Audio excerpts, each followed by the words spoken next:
नमस्कार।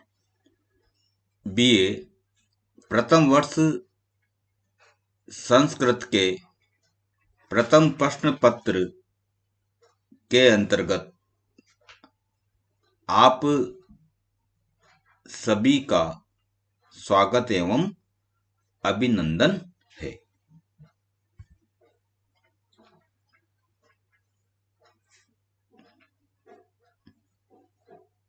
बच्चों,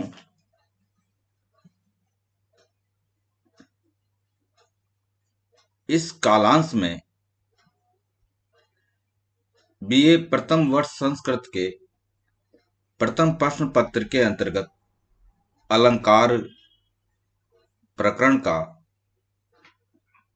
यहाँ पर हम अध्ययन कर रहे हैं, पढ़ रहे हैं। इसी संदर्भ में अलंकार के बारे में संक्षिप्त में परिचय देते हुए कहा है कि काव्यगत सौंदर्य का परखने वाला शास्त्र अलंकार शास्त्र कहलाता है। प्रचलित भाषा में शोभा बढ़ाने वाली वस्तु के लिए अलंकार शब्द का प्रयोग होता है। अतः इस आधार पर अलम क्रियते अनेन इति अलंकारः यह उत्पत्ति की जाती है। इस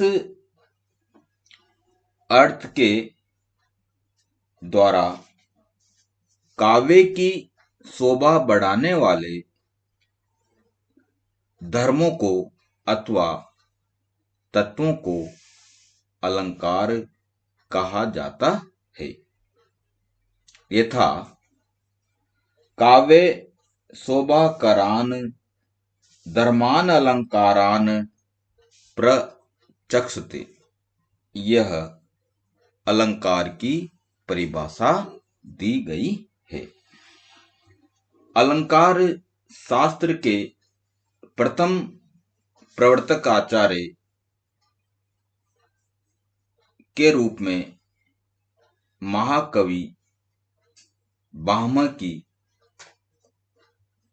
प्रतिष्ठा मानी जाती है। अर्थात आचार्य भामह ने ही अलंकार शास्त्र की रचना की है और आचार्य भामह के ग्रंथ का नाम है अलंकार शास्त्र। इस ग्रंथ में कुल 6 परिच्छेद हैं और अलंकार संप्रदाय आचार्य भामह के नाम से ही प्रसिद्ध हुआ है। सर्वप्रथम अलंकार के 2 भेद माने गए हैं। पहला भेद है शब्दालंकार और दूसरा भेद है अर्थालंकार। शब्दालंकार से तात्पर्य जहां पर शब्दों के द्वारा काव्य में चमत्कार उत्पन्न किया जाता है तो उसे शब्दालंकार कहते हैं। जैसे अनुप्रास अलंकार, यमक अलंकार, श्लेष अलंकार आदि अलंकार शब्दालंकार की श्रेणी में आते हैं। दूसरा भेद है अर्थालंकार। अर्थालंकार से तात्पर्य जहां पर अर्थों के द्वारा काव्य में चमत्कार उत्पन्न किया जाता है तो उसे अर्थालंकार कहते हैं। जैसे उपमा अलंकार, रूपक अलंकार, उत्प्रेक्षा आदि अलंकार अर्थालंकार की श्रेणी में आते हैं। पूर्व के कालांश में मैंने शब्दालंकार के तीन भेद अनुप्रास अलंकार, एमक अलंकार और श्लेष अलंकारों का विस्तार से विवेचन किया था। इस खंड में या अब मैं अर्थालंकारों के बारे में यहाँ पर विवेचन कर रहा हूं और उन अर्थालंकारों में प्रथम अलंकार है उपमा अलंकार। तो उपमा अलंकार के हम चार प्रकार से इसकी हम व्याख्या करेंगे। पहला पॉइंट होगा लक्षण, दूसरा पॉइंट होगा इसकी परिभाषा और तीसरा पॉइंट होगा उदाहरण और चौथा पॉइंट होगा स्पष्टीकरण। तो सर्वप्रथम मैं उपमा अलंकार का लक्षण बता रहा हूं। लक्षण में कहा है प्रस्फुटम सुंदरम साम्यम उपमेते अभिधीयते। तो प्रस्फुटम का अर्थ होता है चमत्कार जनक, वैचित्र्य जनक। सुंदरम का अर्थ होता है सुंदर और साम्यम, साम्यम का अर्थ है समानता। उपमेते, उपमेते का अर्थ है उपमा, उपमेय, साधर्म्य और क्रिया इत्यादि में यदि समानता हो तो वह कौन सा अलंकार कहलाता है? उपमा अलंकार कहलाता है। यहां पर मैं एक बात आपको बताना चाहता हूं कि इन अर्थालंकारों में उपमेय और उपमान, साधारण, धर्म और क्रिया, इन चार शब्दों का प्रयोग होता है। तो उपमेय से तात्पर्य विशेष्य होता है और उपमान से तात्पर्य विशेषण से होता है। तो अधिकांश ये दोनों शब्द इन अर्थालंकारों में कहीं पर तो उपमेय दिखाई देगा, कहीं पर उपमान दिखाई देगा, कहीं पर दोनों दिखाई देंगे, कहीं पर चारों दिखाई देंगे। तो इन बातों का आपको विशेष ध्यान रखना है।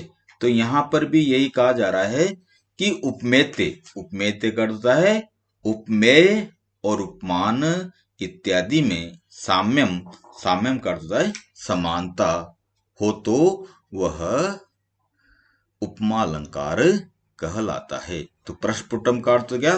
वैचित्र्यजनक या चमत्कार जनक। सुंदरम का अर्थ है सुंदर। साम्यम कथन से उपमा इत्यादि में समानता हो तो वह उपमा अलंकार कहलाता है। तो इस आधार पर हमारी परिभाषा बहुत ही सरल हो जाती है। तो देखिए इसकी परिभाषा इसी आधार पर क्या है। विचित्र जनक अथवा वैचित्र्य जनक प्रस्फुटम एवं सुंदरम, सुंदर कथन से उपमेय और उपमान की समानता जहां पर होती है तो वहां उपमा अलंकार कहलाता है। तो ये इसकी परिभाषा इस लक्षण से स्पष्ट हो जाती है कि प्रस्फुटम अर्थात वैचित्र्यजनक, सुंदरम का अर्थ सुंदरी है, कथन से साम्यम उपमेय और उपमान की समानता जहां पर होती है वहां पर उपमा अलंकार कहलाता है। अब इस उपमा अलंकार के सामान्यतया तीन भेद होते हैं, जिसमें पहला भेद है क्रियागत समानता, दूसरा भेद है गुणगत समानता और तीसरा भेद है उभयगत समानता। अब इन तीनों जो उपमा अलंकार के भेद हैं, इनके तीन अलग अलग उदाहरण यहाँ पर हम पढ़ेंगे, देखेंगे कि क्रियागत समानता वाला उपमा अलंकार का उदाहरण कौन सा है, गुणगत समानता वाले उपमा अलंकार का उदाहरण कौन सा है और उभयगत समानता वाले उपमा अलंकार का उदाहरण कौन सा है? क्रियागत समानता से तात्पर्य है जिसमें क्रियाओं की समानता दिखाई दे। गुणगत समानता से तात्पर्य जिसमें गुणों की समानता दिखाई दे। उभयगत समानता से तात्पर्य है गुण और क्रिया दोनों की समानता जहां पर होती है वह उभयगत समानता वाला उपमा अलंकार कहलाता है। तो पहला उदाहरण है क्रियागत समानता, यहां पर करें जिसमें क्रिया की समानता होती है। गुणगत समानता जिसमें गुणों की समानता होती है। और तीसरा है उभयगत समानता जिसमें क्रिया और गुण दोनों की समानता हो तो वह उभयगत समानता कहलाती है। अब सबसे पहले हम इन तीनों के उदाहरणों में पहला उदाहरण है क्रियागत समानता का। क्रियागत समानता का उदाहरण देते हुए कहा है, देखिए, शरणात् प्रबोधम आयाति तमसा लंघेते पुनः निर्वास्यतः प्रदीपस्य शिकेव जरतो मति। तो यहां पर जरतो मति और निर्वास्यतः प्रदीपस्य, इन दोनों में जरतो मति और निर्वास्यतः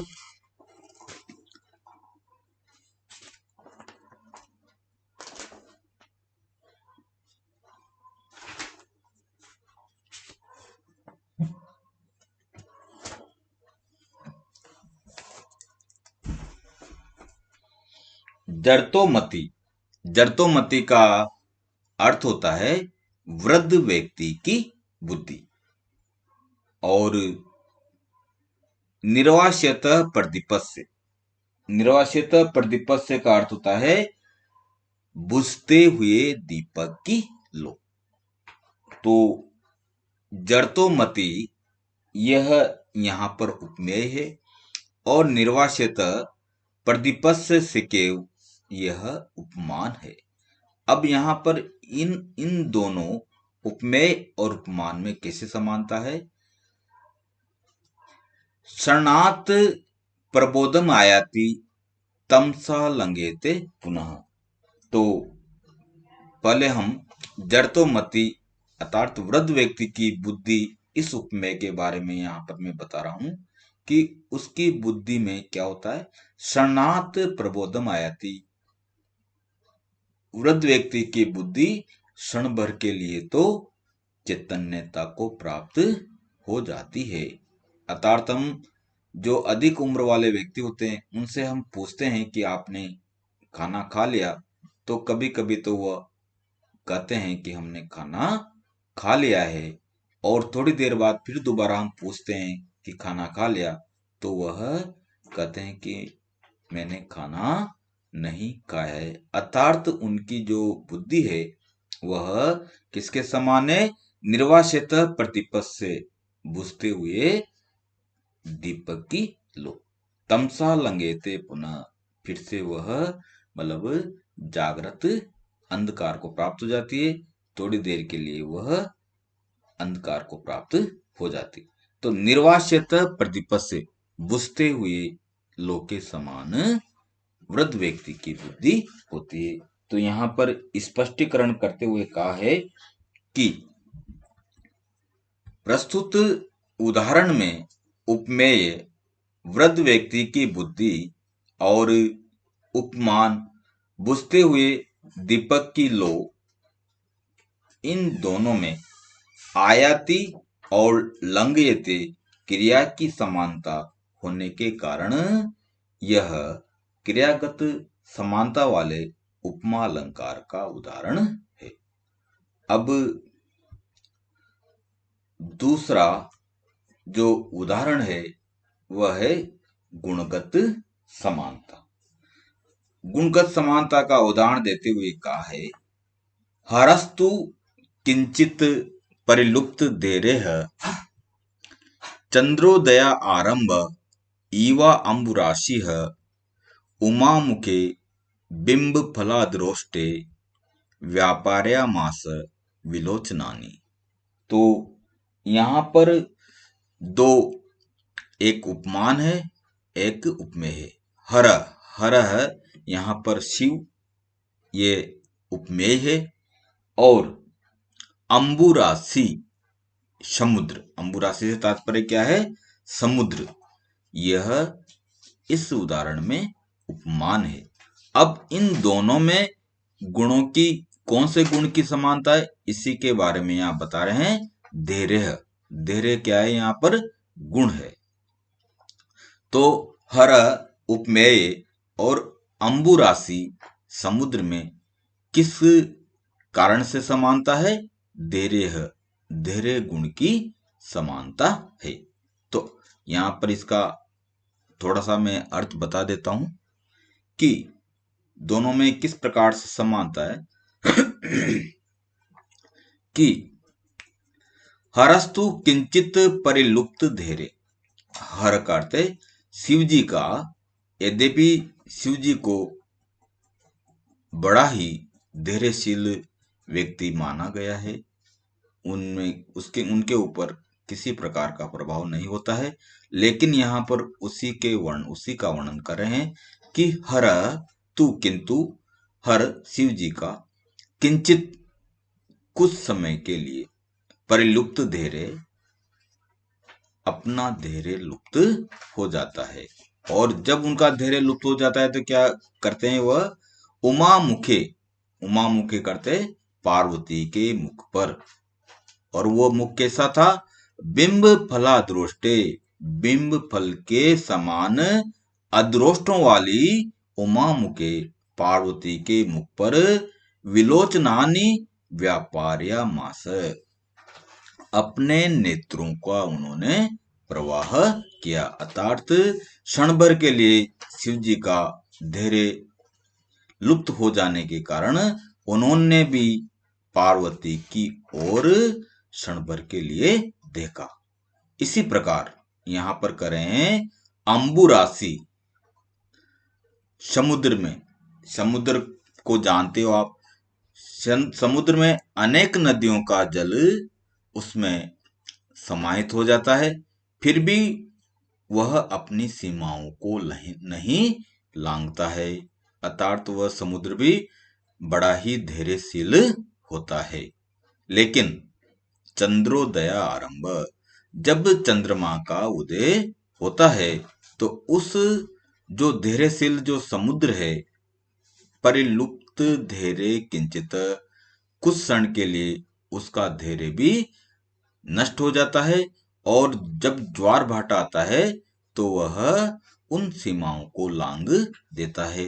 तो यहाँ पर हर अर्थात शिव जी और अंबुरासी समुद्र, इन उपमान, इन दोनों में धैर्य गुण की समानता होने के कारण यह गुणगत समानता वाला उपमा अलंकार का उदाहरण है। तो अब इसका स्पष्टीकरण देख लीजिए, और भी सरल हो गया है। प्रस्तुत उदाहरण में उपमेय शिव और उपमान समुद्र में धैर्य नामक गुण की समानता होने के कारण यह गुणगत समानता वाले उपमा अलंकार का उदाहरण है। अब तीसरा जो उपमा अलंकार का उदाहरण है, उभयगत समानता। उभयगत समानता में क्या होता है?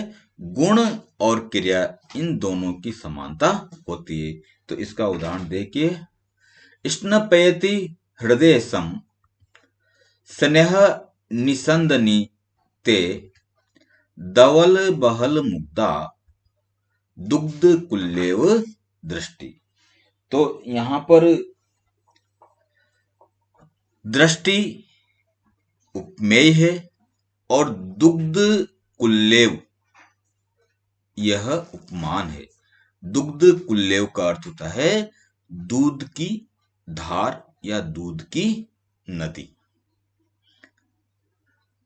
धवल यहां पर गुण है और स्नपयति क्रिया है।